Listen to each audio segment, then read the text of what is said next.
Hello guys, welcome to our channel. आज हम class 11th की बायोलॉजी का chapter number 6 morphology of the flowering plant का lecture number 4 करने जा रहे हैं, जहां पर हम आज position of the calyx, corolla and androecium with respect to the ovary पढ़ेंगे। और हम आज पढ़ेंगे पार्ट्स ऑफ द फ्लावर, जिसके अंदर आज मेन टॉपिक हमारा एस्टिवेशन रहेगा और साथ में हम एंड्रोशियम का स्ट्रक्चर भी देख लेंगे। ठीक है, एंड्रोशियम वाला पार्ट भी हम कवर कर लेंगे and gynoecium we will cover in next lecture. ठीक है, लेकिन इससे पहले लेक्चर नंबर 3 के अंदर हमने क्या पढ़ा था, एक बार ही हम वो फटाफट से रिवाइज करेंगे। तो लेक्चर नंबर 3 के अंदर हमने पढ़ा था, लेक्चर नंबर 3 के अंदर हमने इनफ्लोरोसेंस के बारे में सबसे पहले पढ़ा था। तो हमने देखा था कि फ्लावर हमारा आता कैसे है शूट के ऊपर, और फ्लावर हमारा शूट के ऊपर आता है। तो हमने फ्लावर को मॉडिफाइड शूट भी कह दिया था। ठीक है, फिर हमने देखा था कि क्या होता है, हर एक इंटरनोड में एक एक जो वर्ल्स होते हैं हमारे फ्लावर के, वो ग्रो करते हैं। फिर उसके बाद इंटरनोड जो है वो इलोंगेट नहीं होते और एक्सेस कंडेंस हो जाती है, जिसके वजह से सारे पार्ट फ्लावर के एक जगह आ जाते हैं। फिर हमने कहा था कि दो टाइप के इनफ्लोरोसेंस होते हैं, रेसिमोस और साइमोस। In the racemose type of the inflorescence जो मेन एक्सिस है वो कंटिन्यू होती रहती है ग्रोन, और फ्लावर जो है एक्रोपेटल ऑर्डर में निकलते हैं। और in the साइमोस type of inflorescence जो मेन एक्सिस होती है वो रुक जाती है एक फ्लावर पे, और जो फ्लावर है वो बेजी पेटल ऑर्डर में उगते हैं।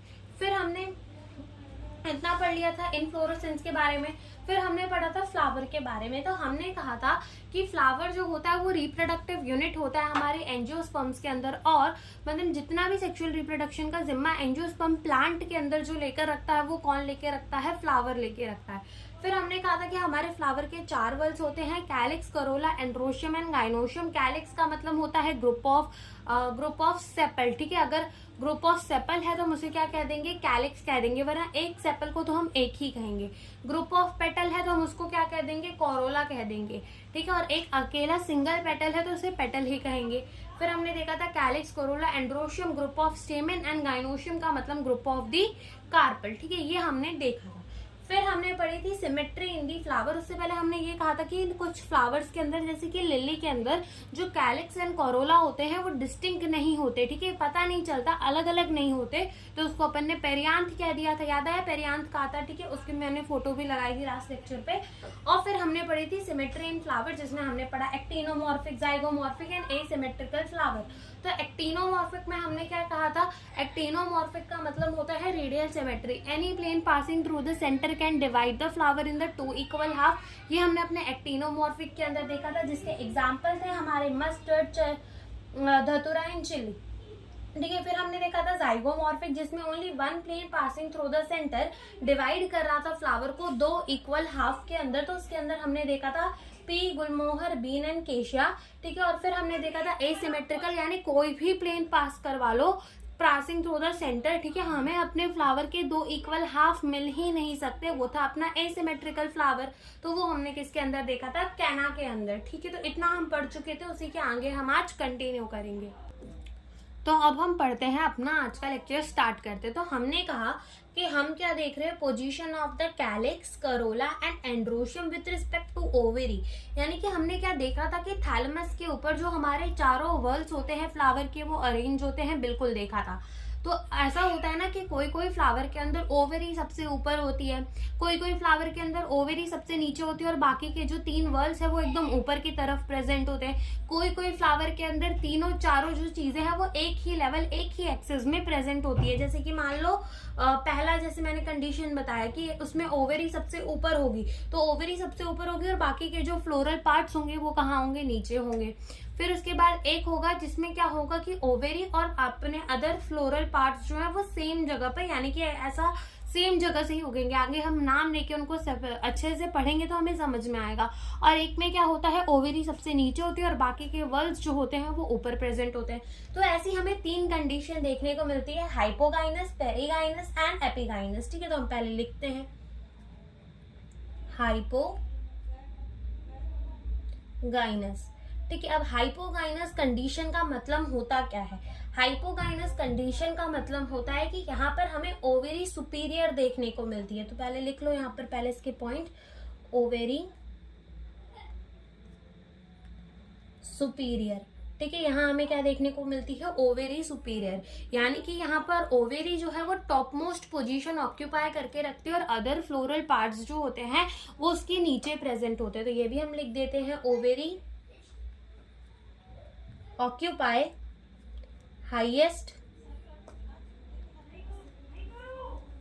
Position and other whorls situated below it। ठीक है, अदर जो फ्लोरल पार्ट्स होते हैं वो कहाँ सिचुएटेड होते हैं, ओवेरी के नीचे सिचुएटेड होते हैं। तो कैसे, एक बार हम उसका डायग्राम बनाकर भी देखते हैं। ठीक है, एक बार हम उसका डायग्राम बना के देखते हैं। जैसे कि मान लो कि ये है ओवेरी, ठीक है, और ये ओवेरी का स्टाइल और ये क्या है, हमारा स्टिग्मा। ठीक है, तो अब होगा क्या कि ओवेरी कहाँ प्रेजेंट होगी, थैलेमस में प्रेजेंट होगी। ठीक है, ये मान लो ये सोलन पोर्शन जो है वो फूला हुआ पोर्शन वो क्या है, थैलेमस है। ठीक है, तो ये तो हमारी क्या हो गई, ये हमारी हो गई कार्पल। ठीक है, ये हो गई हमारी स्टिग्मा, स्टाइल एंड ओवेरी। तो अब क्या होगा, हमने कहा कि यहाँ पर ओवरी जो होती है वो सुपीरियर होती है, तो ओवरी को भाई सबसे ऊपर ही हमें रखना पड़ेगा और जो अदर फ्लोरल पार्ट है वो इसके नीचे से उगेंगे। जैसे कि सेपल यहाँ उग जाएंगे। ठीक है, पेटल जो है वो यहाँ से उगना शुरू करेंगे। ठीक है, पेटल जो है वो यहाँ से उगना शुरू करेंगे, तो ये पेटल्स यहाँ से शुरू हो गए। और गाइनोशियम कहाँ से निकलेगा, यहाँ से निकल जाएगा। ठीक है, गाइनोशियम कह रहे हो, एंड्रोशियम यानी कि स्टेमेन। ठीक है, वो कहाँ से निकल जाएंगे, यहाँ से निकल जाएंगे। ठीक है, तो यानी कि अगर तुम देखो तो सबसे ऊपर की पोजीशन में कौन है, ओवेरी है। ठीक है, और बाकी के जो फ्लोरल पार्ट है वो उससे नीचे है, यानी कि क्या यहाँ पर ओवेरी सुपीरियर है, बिल्कुल है। तो ऐसी कंडीशन में हमें ओवेरी जो है वो सुपीरियर देखने को मिलती है। और इसका एग्जाम्पल क्या हो सकता है, इसका एग्जाम्पल जो है वो है हमारा मस्टर्ड हो गया। ठीक है, यहाँ पर चाइना रोज हो गया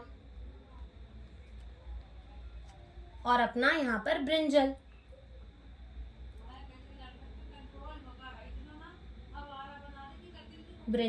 ठीक है, तो ये तीन जगहों पे हमें कैसे देखने को, हाइपोगाइनस कंडीशन, यानी कि ये तीन जगहों पे हमें ओवेरी जो है वो कैसी देखने को मिलती है, सुपीरियर देखने को मिलती है। ओवेरी जो है वो टॉप मोस्ट पोजीशन ऑक्यूपाई करके रखती है, एकदम ऊपर प्रेजेंट होती है। ठीक है, एकदम हाईएस्ट पोजीशन में रहती है। और अदर पार्ट जो है वो कहाँ सिचुएटेड रहते हैं, अदर पार्ट जो है वो सिचुएटेड रहते हैं नीचे की तरफ। ठीक है, अदर पार्ट आर सिचुएटेड नीचे। ठीक है, अदर पार्ट जो है वो कहाँ सिचुएटेड रहेंगे, नीचे की तरफ। अदर पार्ट जो है वो कहाँ सिचुएटेड रहेंगे, नीचे की तरफ। तो यहाँ पे हमें हाइपोगाइनस कंडीशन, तो इस हाइपोगाइनस कंडीशन को हम लिख कैसे सकते हैं, क्योंकि आगे चलकर हमें फैमिलीज पढ़नी है, तो वहां पे हमें फ्लोरल फॉर्मूलाज भी देखने पड़ेंगे। तो वो सब में ये सारी चीजें बहुत काम आएंगी। तो हाइपोगाइनस कंडीशन को अब देखो, तुम खुद समझो कि हाइपोगाइनस कंडीशन को कैसे लिखना चाहिए। हमने कहा यहाँ पर ओवेरी सुपीरियर है, पहले यहाँ लिख दो गाइनोशियम का जी। अब हमने कहा यहाँ ओवेरी सुपीरियर है, तो एक डंडी बना दो नीचे, और ये जो डंडी है वो अदर फ्लोरल पार्ट्स को डिनोट कर रही है कि अदर फ्लोरल पार्ट कहाँ प्रेजेंट है, वो ये दर्शाना चाहती है। इसलिए हमने डंडी कहाँ बनाई, नीचे। इसका मतलब जो अदर फ्लोरल पार्ट है एक्सेप्ट गाइनोशियम वो कहाँ प्रेजेंट है, नीचे। और गाइनोशियम यानी कि जो ओवेरी है वो क्या ऑक्यूपाई कर रही है, टॉप मोस्ट पोजीशन को क्या कर रही है, ऑक्यूपाई कर रही है। तो ये हमारा होता है हाइपोगाइनस कंडीशन। इसी का दूसरा पार्ट है हमारा, that is the perigynous condition. ठीक है, तो उसे भी हम देख लेते हैं, पेरीगाइनस कंडीशन। ठीक है, अब ये पेरीगाइनस कंडीशन के अंदर क्या होता है, यहाँ पर हमारी ओवरी ले लो, अदर फ्लोरल पार्ट्स ले लो, सब एक ही जगह पर प्रेजेंट होते हैं, सब एक ही, almost at the same level. ठीक है, सब सेम लेवल में ही प्रेजेंट होते हैं, तो हम उसको कहते हैं पेरीगाइनस। ठीक है, जैसे कि मान लो कि यहाँ पे लिख लो कि almost same level, almost same level. ठीक है, यहाँ पर ऑलमोस्ट सब कुछ सेम लेवल में ही प्रेजेंट होता है। जैसे मान लो ये अगेन क्या है, थैलेमस है। ठीक है, मान लो ये क्या है, थैलेमस है, और ये फूल की डंडी, और यहाँ पे क्या प्रेजेंट है, यहाँ पर प्रेजेंट है ओवेरी, ये है स्टिग्मा, और ये है अपना स्टाइल। ठीक है, और यहाँ से क्या निकलेगा, एंड्रोशियम, ये रहा।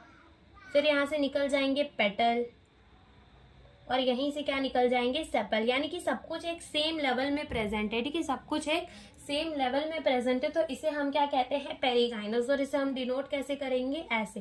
पेरिगाइनस का मतलब होता है कि सब कुछ कहाँ है, एक सेम लेवल में है, तो ये होता है हमारा पेरिगाइनस। ऑलमोस्ट सब कुछ कैसा होता है, सेम लेवल में होता है। इसका एग्जाम्पल क्या है, इसका एग्जाम्पल है PPR, that is plump, pitch, rose. ठीक है, तो ये हमारा किसके अंदर देखने को मिल जाता है हमें, पेरिगाइनस। ओके, अब तीसरा जो आता है वो है हमारा एपिगाइनस। क्या आता है हमारा, एपिगाइनस। अब एपिगाइनस फ्लावर्स जो होते हैं, ठीक है, एपिगाइनस कंडीशन यहाँ पे हमने देखा, पहले हमने देख लिया कि ओवरी ने जो है टॉप मोस्ट पोजीशन ऑक्यूपाई की थी, फिर हमने देख लिया कि वो सेम लेवल में। अब एपिगाइनस कंडीशन में खुद सोचो, ओवरी सबसे नीचे होगी, है ना, दो कंडीशंस तो हमने पढ़ लिए। तो एपिगाइनस के अंदर क्या होगा, ओवरी सबसे नीचे के तरफ प्रेजेंट होगी, और ये जो थैलेमस है ना, तो ये थैलेमस ऐसे ग्रो होकर ओवरी को पूरा कवर कर लेगा। हम देखते हैं इसके अंदर, जैसे मान लो यहाँ पर पहले लिख लो कि यहाँ पे ओवरी क्या होती है, ओवरी इंफीरियर। इंफीरियर का मतलब होता है अंदर की तरफ, ठीक है। तो यहाँ पे ओवरी जो है वो कैसी होती है, इंफीरियर, यानी कि होती है अंदर की तरफ, ठीक है। ओवरी कैसी होती है, इंफीरियर। यहाँ पे लिख low margin of thalamus, thalamus grow upward. जो मार्जिन होती है थैलेमस की वो ऊपर की तरफ ग्रो करती है, इनक्लोजिंग द ओवेरी, ठीक है, यानी कि वो ओवेरी को कंप्लीटली क्या कर देती है, छुपा देती है, उसके ऊपर ग्रो हो जाती है। इनक्लोज्ड ओवेरी, ठीक है, ओवेरी को क्या कर देती है, पूरा का पूरा घेर लेती है। जैसे कि अगर हम इसका ड्राइंग बनाकर देखें, तो जैसे मान लो ये हमारा क्या है, थैलेमस पहले कुछ ऐसा रहा होगा, ठीक है, ये मान लो थैलेमस है, तो पहले ये थैलेमस कुछ ऐसा रहा होगा, और यहाँ पर ओवरी प्रेजेंट होगी और अदर फ्लोरल पार्ट्स प्रेजेंट होंगे। लेकिन अब ये थैलेमस यहाँ से ग्रो करेगा, यहाँ से ग्रो करेगा, और पूरी ओवरी को अपने अंदर छुपा लेगा। जैसे कि समझना, जैसे पहले ये बना लो, ये ओवरी, ये स्टिग्मा और ये स्टाइल, ठीक है, ये ओवरी बना दिया हमने, स्टिग्मा बना दिया हमने, स्टाइल बना दिया। अब यहाँ पर थैलेमस, अब थैलेमस क्या करेगा, ऐसे ग्रो करेगा, ये थैलेमस ही है हमारा, ठीक है, ये ग्रो कर गया, और इसने पूरी की पूरी ओवरी को क्या कर दिया है, छुपा दिया है, और ये उसकी डंडी, ठीक है। और अदर फ्लोरल पार्ट कहाँ उगेंगे, ऊपर की तरफ, ठीक है। अदर फ्लोरल पार्ट जैसे मान लो ये हो गया सेपल, ये हो गया पेटल, और यहाँ पर क्या प्रेजेंट हो जाएंगे, एंड्रोशियम। यहाँ क्या प्रेजेंट हो जाएंगे, एंड्रोशियम। तो ओवरी क्या यहाँ पर एकदम अंदर है, ये क्या है, ओवरी है, ठीक है। क्या ये एकदम अंदर की तरफ है, ओवरी जो है वो बिल्कुल इंफीरियर है, तो बिल्कुल वो कैसी है, पूरी की पूरी इंफीरियर है। ऐसा हमें किसके अंदर देखने को मिलेगा, ऐसा हमें देखने को मिलेगा गुआवा के अंदर, ऐसा हमें देखने को मिलेगा कुकुम्बर के अंदर, और हमें किसके अंदर देखने को मिलेगा, रे फ्लोरेट ऑफ सनफ्लावर।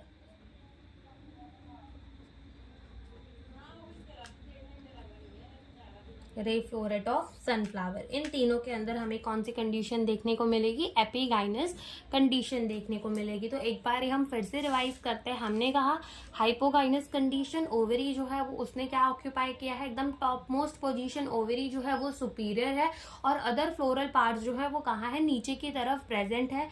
ऐसा हमें किसके अंदर देखने को मिलता है, mustard, China rose and brinjal के अंदर। पेरिगाइनस कंडीशन में सब कुछ ऑलमोस्ट सेम लेवल में होता है, हमें किसके अंदर देखने को मिलता है, प्लम्प, रोज एंड पिच के अंदर, ठीक है। फिर एपिगाइनस कंडीशन जिसके अंदर ओवरी इंफीरियर होते हैं और अदर फ्लोरल पार्ट जो है वो उसके ऊपर प्रेजेंट होते हैं, ठीक है। और ऐसा हमें किसके अंदर देखने को मिलता है, guava, cucumber and ray floret of the sunflower, इन जगह हमें क्या देखने को मिलता है, एपिगाइनस कंडीशन। तो ये हमारी position of calyx, corolla, androecium with respect to ovary होती है खत्म। अब हम क्या करेंगे, पार्ट्स ऑफ द फ्लावर। तो अब हम स्टार्ट करते हैं पार्ट्स ऑफ द फ्लावर। तो जैसे हमने पहले ही पढ़ लिया है कि पार्ट्स ऑफ द फ्लावर के अंदर की 4 वर्ल्स होते हैं हमारे फ्लावर के पास, calyx, corolla, androecium and gynoecium. तो कैलिक्स के लिए हमने कहा था कि वो एकदम आउटर मोस्ट वर्ल होता है फ्लावर का, ठीक है। सबसे अंदर प्रेजेंट होता है गाइनोशियम, और सबसे बाहर जो वर्ल प्रेजेंट होता है वो होता है हमारा कैलिक्स, ठीक है। तो ये हमने अभी पढ़ लिया, ठीक है। तो ये क्या होता है कि ये जो कैलिक्स होती है वो सबसे बाहर वाली वर्ल होती है फ्लावर की, और एक अकेला होता है तो हम उसे कहते हैं सेपल। अगर ग्रुप हो सेपल का तो हम उसे उसे क्या कह देते हैं, कैलिक्स कह देते हैं। अब ये जो सेपल होते हैं ना, वो जनरली तुमने देखा होगा कौन से कलर के होते हैं, ग्रीन कलर के होते हैं, पत्ते जैसे होते हैं, यानी कि लीफ लाइक होते हैं, यानी पत्ते जैसे होते हैं। एंड ये क्या करते हैं, फ्लावर को प्रोटेक्ट करते हैं बर्थ स्टेज में, यानी कि तुमने जब भी देखा होगी कोई भी फूल की कली होगी, जब वो खिली हुई नहीं होगी तो उसके ऊपर क्या होता है, ग्रीन ग्रीन कलर का कुछ प्रेजेंट होता है जो उसे ऐसे बांध के रखता है, ठीक है। तो वो क्या होता है, वो होता है सेपल, ठीक है, वो क्या होता है, सेपल। तो ये देखो मेरे भगवान के पास फूल थे, मैं उनसे लेकर आ गई, ठीक है। तो देखो इसमें अगर तुम देखो तो ये जो ग्रीन कलर का तुम्हें दिख रहा है, ठीक है, ये जो पत्ते जैसा, क्या ये पत्ते जैसा है, लीफ लाइक है, बिल्कुल लीफ लाइक है। क्या ये ग्रीन कलर का है, बिल्कुल ग्रीन कलर का। और जब ये फ्लावर, जब ये गुलाब एक कली रहा होगा तो इसको प्रोटेक्ट करने का काम भी कौन कर रहा होगा, ये सेपल। तो ये जो प्रेजेंट है, ठीक है, ये जो प्रेजेंट है यही क्या है, सेपल है। ये देखो ये फ्लावर की डंडी, जिसे क्या कहते हैं, पेडिसिल कहते हैं। और ये जो सोलन पोर्शन दिख रहा है इसे हम क्या कहते हैं, इसे हम कहते हैं थैलेमस। क्या कहते हैं, थैलेमस। और ये क्या है, ये है सेपल।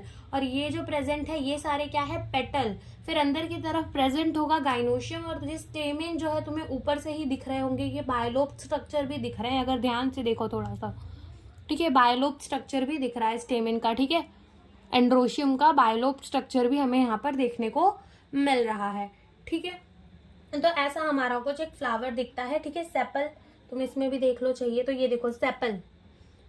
अब हो सकता है कभी कभी ये सेपल जो है वो फ्री भी हो, मतलब जैसे कि अगर तुम इस कंडीशन में देखोगे तो सेपल एक दूसरे से फ्री है, अलग अलग है, ठीक है। अगर मैं एक सेपल को उठाऊं तो वही सेपल उठ रहा है, दूसरे सेपल को उठाऊं तो वही सेपल उठ रहा है, ठीक है। लेकिन कभी कभी ये जो सेपल होते हैं ना वो फ्यूज भी होते हैं, एक दूसरे के साथ चिपके हुए होते हैं, ठीक है। तो इनके लिए भी नाम होता है कि अगर अपने सेपल्स जो हैं वो जुड़े हुए होते हैं तो उनको हम कहते हैं गेमोसेफेलस, ठीक है, उनको हम क्या कहते हैं, गेमोसेफेलस। और जब हमारे सेपल फ्री होते हैं, एक दूसरे से जुड़े हुए नहीं होते, जैसे अभी हमने देखा, उसे हम क्या कहते हैं, पॉलीसेफेलस कहते हैं। तो ये कुछ बातें हम लिख लेते हैं। पहले तो हम लिख लेंगे कि 4 वर्ड्स होते हैं हमारे फ्लावर के, that is calyx, corolla, androecium and gynoecium, ठीक है। तो सबसे पहले हम कैलिक्स के बारे में कुछ पॉइंट लिख लेते हैं। सबसे पहले ये कैसा होता है, हरे कलर का होता है। और कैसा होता है, ये लीफ लाइक होता है, ठीक है, ये कैसा होता है, लीफ लाइक होता है। और ये क्या करता है, प्रोटेक्ट करता है, protect the bird.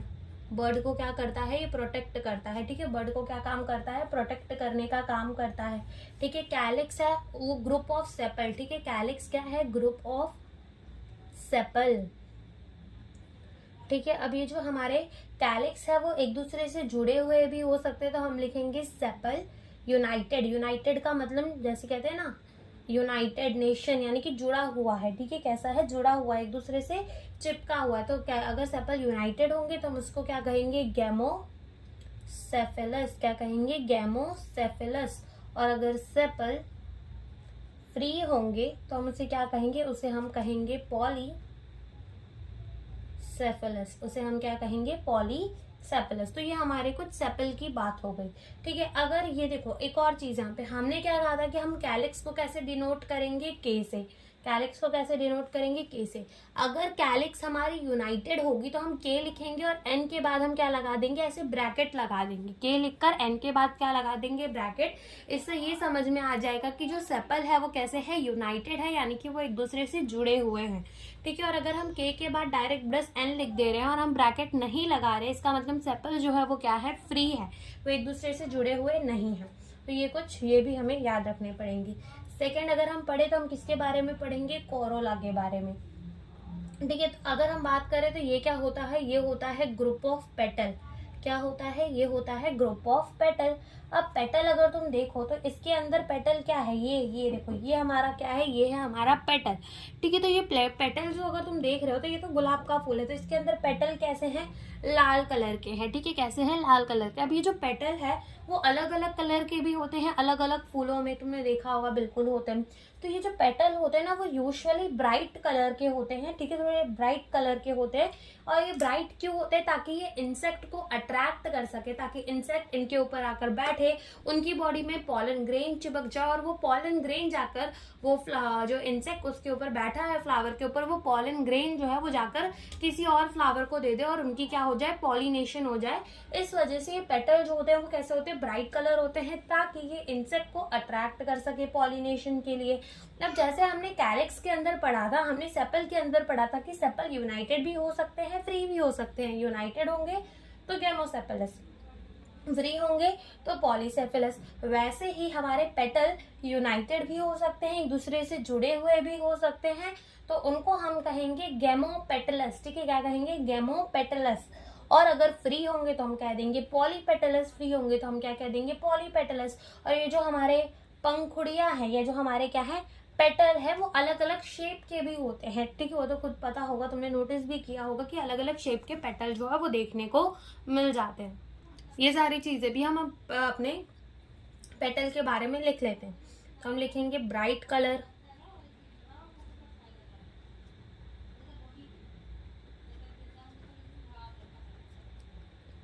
To attract insect, ठीक है, इंसेक्ट को अट्रैक्ट करने के लिए ये कैसे होते हैं, ब्राइट कलर होते हैं। इनका कलर जो होता है वो कैसे होते हैं, ब्राइट होते हैं, ब्राइट कलर होते हैं, ठीक है। अगर अपने पेटल यूनाइटेड होंगे, एक दूसरे से जुड़े हुए होंगे, गेमो पेटलस, ठीक है। और अगर अपने पेटल फ्री होंगे तो वो हमारा क्या हो जाएगा, पॉली पेटलस, ठीक है, वो क्या हो जाएगा, हमारा पॉलीपेटलस हो जाएगा। अब देखो, जैसे कि अगर हमने कहा था कि हम कैलिक्स को के से डिनोट कर रहे थे, कॉरेला को कैसे डिनोट कर रहे थे, सी से। अब अगर इसके अंदर हमें दिखाना है कि पेटल जुड़े हुए हैं तो ब्रैकेट लगा दो, अगर नहीं दिखाना कि ब्रैकेट मतलब जो पेटल्स है वो एक दूसरे से जुड़े हुए नहीं है तो हम एन के आजू बाजू में कॉमा नहीं लगाएंगे। तीसरे नंबर पे आते हैं, तो तीसरे नंबर जो है वो हमारा एंड्रोशियम है। तो उसको पढ़ने से पहले हम क्या पढ़ेंगे, एस्टिवेशन के बारे में पढ़ेंगे। क्या पढ़ेंगे हम, एस्टिवेशन, एस्टिवेशन को पढ़ेंगे। अब एस्टिवेशन का मतलब क्या होता है, एस्टिवेशन का मतलब क्या होता है, तो एस्टिवेशन का मतलब होता है अरेंजमेंट ऑफ द सेपल और petal in the floral bud with respect to the other member of the other member, ठीक है, यानी कि अदर वर्ल्ड्स भी कह लो, तो उसका मतलब होता है एस्टिवेशन। एस्टिवेशन का मतलब होता है कि हमारे सेपल और पेटल कैसे अरेंज है, ठीक है, सेपल और पेटल कैसे अरेंज है, ठीक है, with respect to the other whorls, उसी को क्या कह देते हैं, एस्टिवेशन। उसी को क्या कह देते हैं हम, एस्टिवेशन कह देते हैं, ठीक है। तो हम लिख देते हैं कि अरेंजमेंट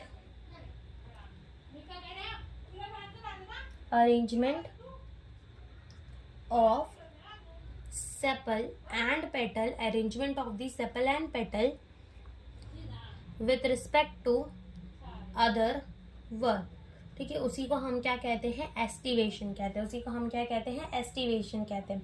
अब इस एस्टिवेशन के अंदर हमने क्या देखना है, हमें देखना है अलग अलग टाइप के एस्टिवेशन, जैसे कि वाल्वेट, ट्विस्टेड, इम्ब्रिकेट और वेक्सिलरी एस्टिवेशन, ठीक है, ये सारे एस्टिवेशन जो है वो हमें देखने हैं।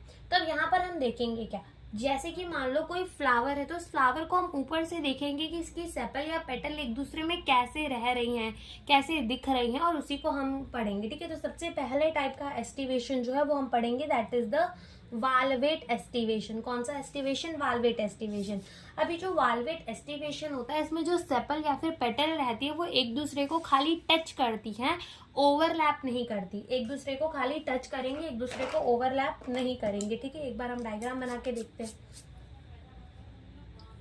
ठीक है। जैसे कि मान लो ये हम ऊपर से देख रहे हैं, ठीक है, तो ये इसके मार्जिन को टच करेगी, बिल्कुल कर लेगी, ठीक है, हल्का सा टच करके बनाना, तो ये भी इसे टच करेगी और ये भी इसे टच करेगी, ठीक है। मतलब ये एक दूसरे को टच तो करेंगे लेकिन एक दूसरे को ओवरलैप नहीं करेंगे, ठीक है, एक दूसरे को टच करेंगे और एक दूसरे को ओवरलैप नहीं करेंगे। इसी को हम क्या कहते हैं, इसी को हम कहते हैं वाल्वेट एस्टिवेशन। तो लिख दो, sepal and petal in flower या फिर ऐसे लिख दो world just touch each other, just touch each other without overlapping, without overlap. ठीक है, तो इसी को हम क्या कह देते हैं, वाल्वेट एस्टिवेशन। अब देखो अगर ये हम बना रहे हैं ना, तो या तो हम सेपल की बना रहे होते हैं ऊपर से देख के, या तो हम पेटल की बना रहे होते हैं। ठीक है, तो सेपल और पेटल अगर जब एक दूसरे को खाली टच कर रहे होते हैं, ओवरलैप नहीं कर रहे होते, तो वो हमारा क्या हो जाता है, वाल्वेट टाइप ऑफ एस्टिवेशन। क्या हो जाता है, वाल्वेट टाइप ऑफ एस्टिवेशन। और इसका एग्जाम्पल एक ही है, दैट इज कैलोट्रोपी, कैलोट्रोपिस।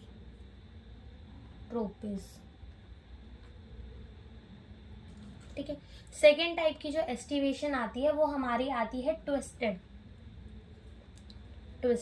अब इस ट्विस्टेड टाइप के एस्टिवेशन में क्या होता है कि एक जो पेटल होता है ना, एक सेपल या पेटल जो होता है वो दूसरे को ओवरलैप करता है, दूसरा जो है वो दूसरे को ओवरलैप करता है, दूसरा जो है वो दूसरे को ओवरलैप करता है, एंड सो ऑन, ऐसा चलता रहता है। अगर तुम देखो तो कुछ ऐसा, जैसे मान लो ये एक हमने बना दिया, अब इसके बाद ये वाला इसे ओवरलैप करेगा, अब ये वाला एक बार ओवरलैप हो चुका है तो ये दूसरे को ओवरलैप करेगा, अब ये वाला दूसरे को ओवरलैप करेगा, और ये वाला फिर इसको ओवरलैप कर देगा। तो सब देखो एक एक बार ओवरलैप कर रहे हैं और एक एक बार ओवरलैप हो रहे हैं एक पर्टिकुलर मैनर में।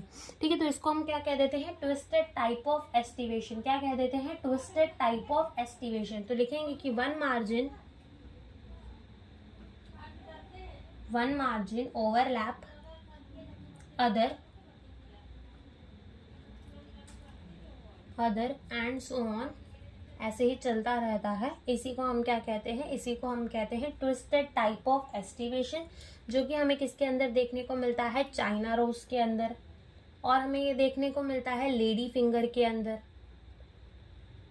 और हमें ये कहाँ देखने को मिलता है, कॉटन के अंदर। ठीक है, अब यहाँ पे कुछ एग्जाम्पल्स है, वो तो याद करने ही पड़ेंगे। अगर मुझे कोई ट्रिक बनाने आती हो तो मैं बनाकर फिर ज़रूर एक शॉर्ट पे शेयर कर दूंगी वो ट्रिक भी। ठीक है, तो वाल्वेट टाइप ऑफ एस्टिवेशन के अंदर calotropis, twisted type of aestivation के अंदर China rose, lady finger and cotton. मुझे ऐसे ही याद है, मैंने डायरेक्ट याद करे हैं। ठीक है, तो तुम भी कर सकते हो, और ट्रिक चाहिए तो फिर देखते हैं। ठीक है, तो valvate type of aestivation calotropis, twisted type of aestivation China rose, lady finger and cotton. ठीक है, तो ये हमारा हो गया ट्विस्टेड टाइप ऑफ एस्टिवेशन, जिसमें क्या होता है, एक मार्जिन जो है वो दूसरे को ओवरलैप करती है, एंड सो ऑन, ऐसा चलता रहता है। इसी को हम क्या कहते हैं, twisted type of aestivation. Third हमारा आता है इम्ब्रिकेट टाइप ऑफ एस्टिवेशन, वो भी हम देखते हैं। थर्ड हमारा आता है imbricate type of aestivation, imbricate. अब ये इम्ब्रिकेट टाइप ऑफ एस्टिवेशन में होता क्या है कि यहाँ पर सेपल और पेटल एक दूसरे को ओवरलैप तो कर रहे होते हैं, but not in a particular manner. कोई भी किसी को भी ओवरलैप कर रहा होता है, कोई मैनर नहीं, कोई सीक्वेंस नहीं चल रहा होता, कोई पैटर्न हमें देखने को नहीं मिलता, कोई भी किसी को भी ओवरलैप कर रहा होता है, तो हम उसे क्या कहते हैं, इम्ब्रिकेट टाइप ऑफ एस्टिवेशन, जिसमें सेपल और पेटल ओवरलैप करते हैं एक दूसरे को, but not in a particular direction. ठीक है, कोई पर्टिकुलर डायरेक्शन में वो एक दूसरे को ओवरलैप नहीं करते, तो जैसे कि हमें केशा और गुलमोहर के अंदर देखने को मिलता है, और यही हमारी होती है इम्ब्रिकेट टाइप ऑफ एस्टिवेशन। ठीक है, तो ये भी हम दिखते हैं। तो देखो कुछ ऐसे, ये पेटल है, अब ये इसको ओवरलैप, तो यहाँ से ये ओवरलैप, तो यहाँ से ये अंदर चला गया, तो यहाँ से ये बाहर आ गया। ठीक है, तो कोई एक पर्टिकुलर डायरेक्शन नहीं है, कोई भी किसी को ओवरलैप कर रहा है, तो लिख देंगे सेपल और petal overlap each other but not in particular direction. उसी को हम क्या कहते हैं, इम्ब्रिकेट टाइप ऑफ एस्टिवेशन कहते हैं, जो कि हमें किसके अंदर देखने को मिलता है, केशिया एंड गुलमोहर के अंदर देखने को मिलता है। ठीक है, ये दो के अंदर हमें इम्ब्रिकेट टाइप ऑफ एस्टिवेशन। और चौथा आता है हमारा वेक्सिलरी एस्टिवेशन। अब ये वेक्सिलरी एस्टिवेशन जो है, ठीक है, ये वेक्सिलरी एस्टिवेशन हमें किसके अंदर देखने को मिलता है, हमें देखने को मिलता है ये वेक्सिलरी एस्टिवेशन टी के अंदर हो गया, बीन के अंदर हो गया, इनके फ्लावर्स के अंदर हमें वेक्सिलरी एस्टिवेशन देखने को मिलता है। अब देखो यहाँ पे क्या होता है कि 5 पेटल होते हैं। ठीक है, 5 ही पेटल होते हैं। एक जो सबसे बड़ा पेटल होता है उसको कहते हैं स्टैंडर्ड, फिर उसके बाद 2 पेटल होते हैं, उनको कहा जाता है विंग, और उसके बाद लास्ट में एक पेटल होता है जिसको कहा जाता है नील। ठीक है, ये 5 ही पेटल हमें देखने को मिलते हैं। ऊपर का एक स्टैंडर्ड हो गया, नीचे के 2 हो गए और नीचे के 2 हो गए, दैट इज नील। हमें कितने पेटल्स देखने को मिलते हैं? 5 पेटल देखने को मिलते हैं। ठीक है, जैसे कि सबसे बड़ा पेटल ये ऊपर प्रेजेंट होगा। ठीक है, सबसे बड़ा पेटल ये ऊपर प्रेजेंट हो गया, इसको कहेंगे स्टैंडर्ड। ठीक है, सबसे बड़ा पेटल ऊपर प्रेजेंट हो गया, इसको कहेंगे स्टैंडर्ड। इसके बाद 2 पेटल्स देखने को मिलेंगे, तो इन्हें हम क्या कह देंगे? इन्हें हम कह देंगे विंग। और उसके बाद हमें 2 पेटल देखने को मिलेंगे जिसे हम क्या कह देंगे? नील। तो ये भी हम लिख देते हैं, स्टैंडर्ड, विंग और नील। ठीक है, ये कितना होता है? 1, ये कितना होता है? 2, और ये कितना होता है? 2। तो हमें टोटल कितने पेटल देखने को मिलते हैं? 5 पेटल सीन।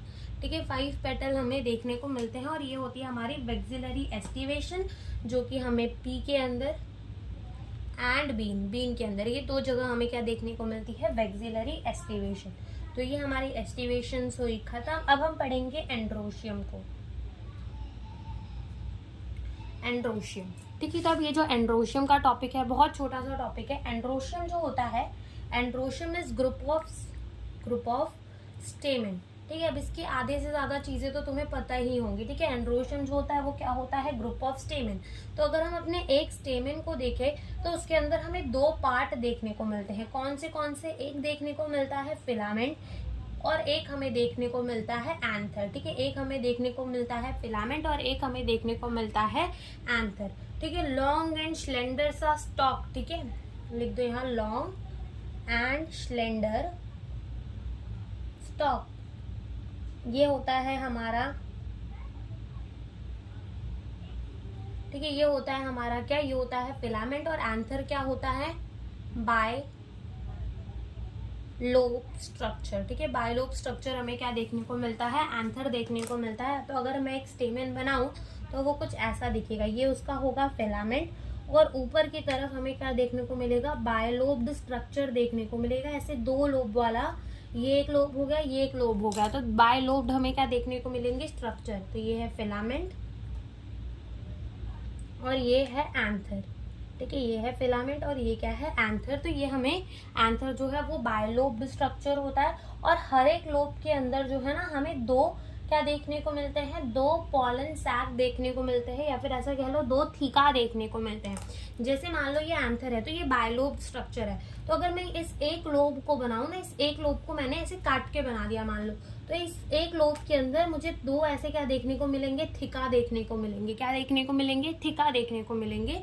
तो जब तुम 12th में जाओगे तो तुम पढ़ोगे कि इस थीका में भी क्या होते हैं? टेपेटम होते हैं।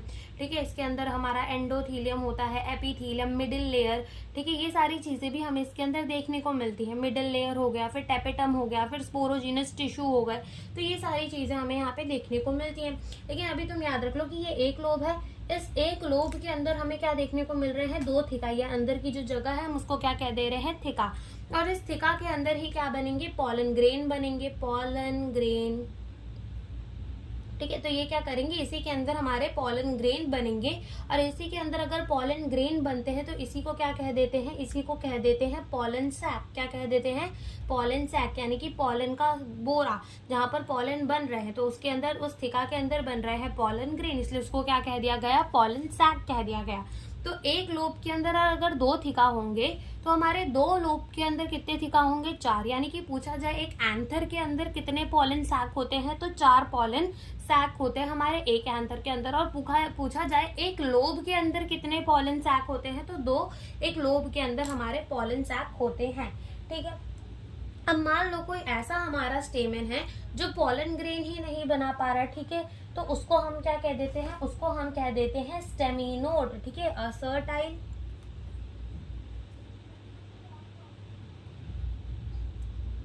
सराइल स्टेमेन, उसे हम क्या कह देंगे? उसे हम कह देंगे स्टेमिनोड। क्या कह देंगे? हम उसे कह देंगे स्टेमिनोड। ठीक है, हम उसे क्या कह देंगे? स्टेमिनोड कह देंगे। अब क्या होता है कि ये जो स्टेमेन है ना, जैसे हमने पेटल के बारे में पढ़ा, हमने सेपल के बारे में पढ़ा, वैसे ही ये स्टेमेंस भी हमारे एक गुच्छे में प्रेजेंट हो सकते हैं या फिर अलग अलग प्रेजेंट हो सकते हैं, या तो ये किसी से जुड़े हुए हो सकते हैं, या तो पेटल से जुड़े हो सकते हैं, या तो पेरियांथ से जुड़े हुए हो सकते हैं, ठीक है, या तो एक गुच्छे में प्रेजेंट हो सकते हैं, या तो अलग अलग गुच्छे में प्रेजेंट हो सकते हैं, ठीक है। तो ऐसे ये जो है वो वेरी करता है कि कौन कैसे प्रेजेंट है। ये हमें यहाँ पर थोड़े 3-4 नाम याद रखने पड़ेंगे, तो ये भी हम फटाफट से देख लेते हैं कि सबसे पहली बात कि अगर हमारा जो स्टेमेन है वो पेटल से जुड़ा हुआ है, ठीक है, स्टेमेन जो है वो किससे जुड़ा हुआ है, पेटल से जुड़ा हुआ है, तो हम उसको कहेंगे एपीपेटलस। क्या कहेंगे हम उसको, कहेंगे एपीपेटलस। क्या कहेंगे हम उसको, एपीपेटलस। और अगर हमारा स्टेमेन जो है वो पेरियांथ से जुड़ा हुआ है तो हम उसको क्या कह देंगे, उसे हम कह देंगे एपीफाइलस। क्या कह देंगे हम उसे, कह देंगे एपीफाइलस। स्टेमेन अगर पेटल से जुड़ा हुआ है तो हम उसको एपीपेटलस कह देंगे। स्टेमेन अगर पेरियांथ से जुड़ा हुआ है तो हम उसे क्या कह देंगे, एपीफाइलस कह देंगे। क्या कह देंगे हम उसे, कह देंगे एपीफाइलस, ठीक है, हम उसे क्या कह देंगे, एपीफाइलस कह देंगे। अगर तुम्हें दिख रहा हो तो ये देखो, क्या यहाँ पर स्टेमेन दिख रहा है, ध्यान से देखना, ठीक है, ये इसका जो है ये स्टॉक दिख रहा है, ठीक है, ध्यान से देखो। और ये जो है इसका बायलोब्ड हमें क्या देखने को मिल रहा है, ये फिलामेंट है, और ये क्या है, एंथर, बायलोब्ड स्ट्रक्चर है, ठीक है, एंथर। और ये जो बीच में इतने सारे देखने को मिल रहे हैं ना, ये सारे क्या है, स्टिग्मा। क्या है, ये सारे स्टिग्मा है, ठीक है, और ये बायलोब्ड एंथर देखो, और ये क्या है, सारे अपने स्टिग्मा। और नीचे कहीं प्रेजेंट होगी ओवेरी, ठीक है, नीचे जो है वो ओवेरी प्रेजेंट होगी। तो स्टेमेन अगर पेटल के साथ जुड़ा है तो उसको एपीपेटलस कह देंगे। स्टेमेन जो है वो पेरियांथ के साथ जुड़ा है तो हम उसे क्या कह देंगे, एपीफाइलस कह देंगे। अब हो सकता है कि जैसे कि अगर तुम देखो स्टेमेन अगर पेटल के साथ जुड़ा है तो हम उसका एपीपेटलस बोलते हैं। तो ऐसा हमें किसके अंदर देखने को मिलता है, ब्रिंजल के अंदर। किसके अंदर देखने को मिलता है, ब्रिंजल के अंदर। और अगर हमने एक ही केस पढ़ा था पेरियांथ का कि पेरियांथ हमें किसके अंदर देखने को मिलता है, लिली के अंदर, तो ये भी हमें किसके अंदर देखने को मिलेगा, लिली के अंदर ही देखने को मिलेगा। अब ये जो हमारे स्टेमेन है ना वो गुच्छा बना के रहता है। अगर तुम चाइना रोज को देखो तो वो कुछ ऐसा दिखता है,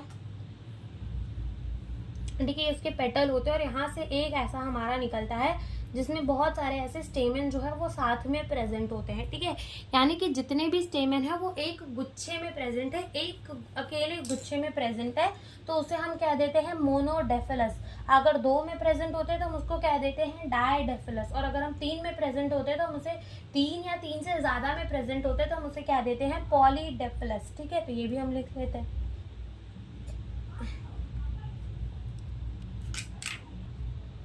stamen United in one bundle,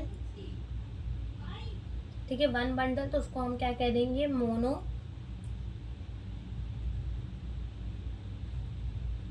डेफिलस, ठीक है। जैसे कि हमें किसके अंदर देखने को मिलता है, चाइना रोज के अंदर। और अगर इन 2 बंडल प्रेजेंट है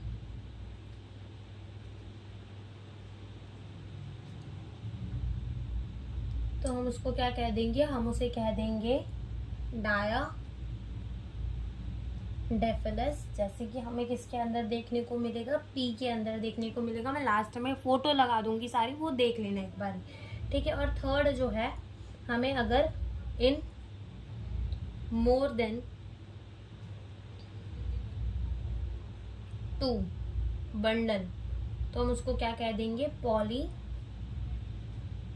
डेफिलस, ठीक है। जैसे कि हमें किसके अंदर देखने को मिलेगा, सिट्रस के अंदर देखने को मिलेगा, ठीक है। अब हो सकता है कि एक ही फ्लावर के अंदर जो स्टेमेन की फिलामेंट होती है, ठीक है, फिलामेंट, उसकी लेंथ अलग अलग हो सकती है, ठीक है। स्टेमेन की फिलामेंट, जैसे मान लो ये कोई फ्लावर है, ठीक है, तो फ्लावर के अंदर एक हमारा जो एंड्रोशियम है वो कुछ ऐसे प्रेजेंट है और दूसरा एंड्रोशियम जो है वो कुछ ऐसे प्रेजेंट है, यानी कि फिलामेंट की लेंथ अलग अलग है, ठीक है। तो ऐसे कंडीशंस भी हमें देखने को मिलते हैं साल्विया और मस्टर्ड के अंदर देखने को मिल सकते हैं। तो ये भी एक लिख लो नोट डाल के, अलग सा केस है थोड़ा। Variation in length of filament, variation in the length of filament, ऐसा हमें किसके अंदर देखने को मिलता है, मस्टर्ड के अंदर और मस्टर्ड के फ्लावर के अंदर, ठीक है, और साल्विया के फ्लावर के अंदर हमें यहाँ देखने को ऐसा मिल जाता है, ठीक है। तो यहाँ पर हमारा आज का लेक्चर होता है खत्म, लेकिन एक बार हम फटाफट से रिवाइज करते हैं कि हमने क्या क्या पढ़ लिया। कहाँ से रिवाइज करेंगे? एस्टिवेशन से। एस्टिवेशन के अंदर हमने कहा सेपल और पेटल कैसे अरेंज है with respect to the other whorl, उसी को हम कहते हैं एस्टिवेशन। वाल्वेट में मार्जिन खाली एक दूसरे को टच कर रहे हैं विदाउट ओवरलैपिंग, उसी को कह रहे हैं वाल्वेट एस्टिवेशन। कैलोट्रोपी के अंदर देखने को मिल रहा है ट्विस्टेड में एक दूसरे को ओवरलैप कर रहा है, दूसरा दूसरे को, दूसरा दूसरे को, एंड एक पर्टिकुलर डायरेक्शन में सब एक दूसरे को ओवरलैप कर रहे हैं। China rose, lady finger, and हमें किसके अंदर देखने को मिलता है? कॉटन के अंदर। देन हमारा आता है इम्ब्रिकेट टाइप ऑफ एस्टिवेशन, जिसमें सेपल और पेटल एक दूसरे को ओवरलैप तो कर रहे हैं but not in a particular direction, जैसे केशा और गुलमोहर के अंदर। और वेक्सिलरी के अंदर 5 पेटल होते हैं, स्टैंडर्ड, वीन और नील, ठीक है, विंग और नील। तो ऐसे हमें पी और बी के अंदर। एंड्रोशियम में होता है ग्रुप ऑफ स्टेमेन, उसके अंदर स्टेमेन के 2 पार्ट होते हैं, फिलामेंट एंड एंथर। फिलामेंट जो होती है वो लंबी सी डंडी होती है, एंथर जो होता है वो बायलोब स्ट्रक्चर होता है। एक लोब के अंदर 2 थीका पाए जाते हैं और वो थीका पॉलन ग्रेन बनाते हैं, इसलिए हम उसको कह देते हैं पॉलन सैक। सर्टेन स्टेमेन को कह देते हैं स्टेमिनोड। अगर स्टेमेन जो है वो पेटल से जुड़े हैं, एपीपेटलस। स्टेमेन अगर पेरियान से जुड़े हैं, एपीफाइलस। स्टेमेन अगर एक बंडल में यूनाइटेड है, मोनोडेफिलस, जैसे कि हमें चाइना रोज के अंदर मिलेगा। डाइडेफिलस जैसे कि पी के अंदर, और पॉलीडेफिलस जैसे कि सिट्रस के अंदर। और लेंथ भी वेरी कर सकती है फिलामेंट की। मस्टर्ड और साल्विया के अंदर हमें ये देखने को मिल जाता है। तो हमारा आज का लेक्चर होता है यहीं खत्म। Thank you for watching the video.